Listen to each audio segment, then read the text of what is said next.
Team tagadimi, team tagadimi, team tana dere dana di. Team tagadimi, team tagadimi, team tana dere dana di. Team tagadimi.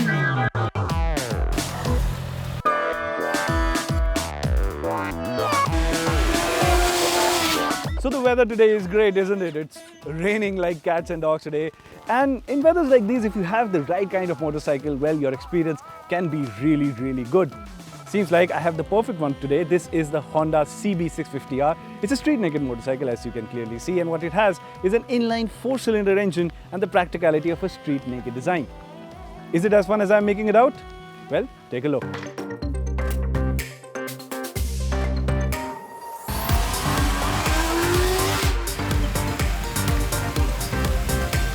Now let's start off with the design of the CB650R, and I quite like how the motorcycle looks.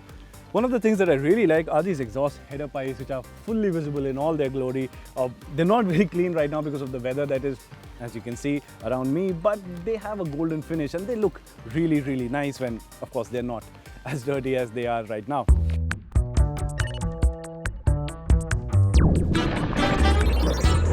But dirty or not, the CBR650R has a lot of character in its design, and if you want to stand out of the crowd, this one will help you do that with ease. The new retro headlight is stunning to look at, and these heavy, big tank shrouds that you see here are not only for looks, as they are actual air intakes. I also like the contrast wheels, which give the bike a sporty look, and of course, the bike is quite compact too. And as a result, this will not be intimidating for riders who will be riding a bike this powerful for the first time. Now let's talk about the riding ergonomics, and for that, I'm going to get on top of the motorcycle so you can get a good idea of how it fits me. For reference, I'm 5'10", and you can see I can plant both my feet firmly onto the ground. The riding ergonomics are a lot more relaxed as compared to the CBR650R, of course. The handlebar is wider and taller. So all in all, it's a relaxed motorcycle to ride, and also this new handlebar gives you a lot more leverage to slice through city traffic. And the good bits continue to the back as well, because the pillion seat is actually usable. But the design, well, it's not perfect. While these exposed exhaust header pipes are so pretty to look at, you need to be careful with them as there is no bash plate protecting them. Don't get me wrong, the ground clearance is not an issue at all, but just don't go off-roading or trail hunting with this motorcycle. Also, while you're at it, a radiator guard must be the very first accessory that you put on it.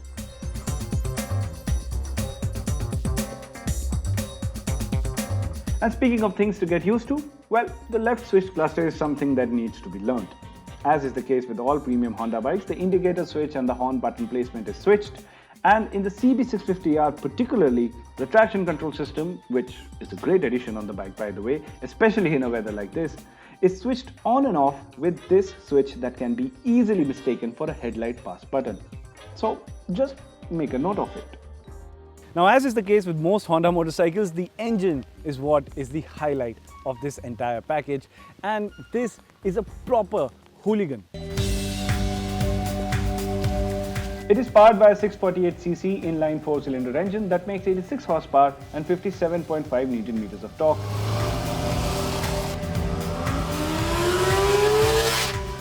And this engine has a dual nature to itself. Below 6,500 RPM, the CB650R is a well-behaved motorcycle, making it great in city riding conditions.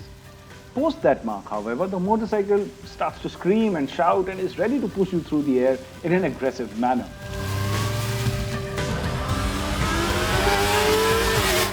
There are some vibrations at the 6,500 RPM mark, so just make sure you don't stay there. The on-off throttle transition is also a bit jerky, but then again, the entire drivetrain is so refined and linear that you'll fall in love with it.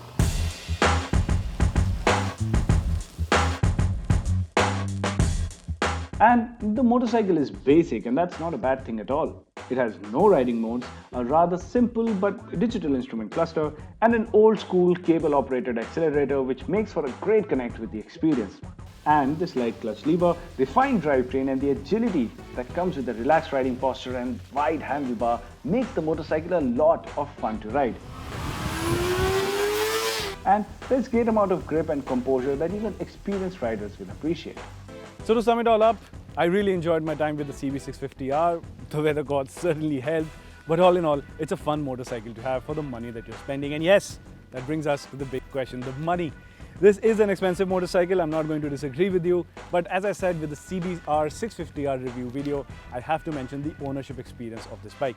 You see, usually the case is with Honda premium motorcycles is that they have a high initial cost, but their ownership and maintenance cost, well, it's one of the best in the country, if not the best that you can have with a premium bike. So you need to keep that in mind. The service, the parts availability, the accessories, everything is a much more relaxed experience as compared to other premium bike makers when it comes to owning a Honda big bike. But if price is not a concern for you, well, this is a really nice package. 4-cylinder madness in a middleweight compact machine. You know what you're getting. So if you're looking out for a new middleweight superbike, well, this is something that you should consider.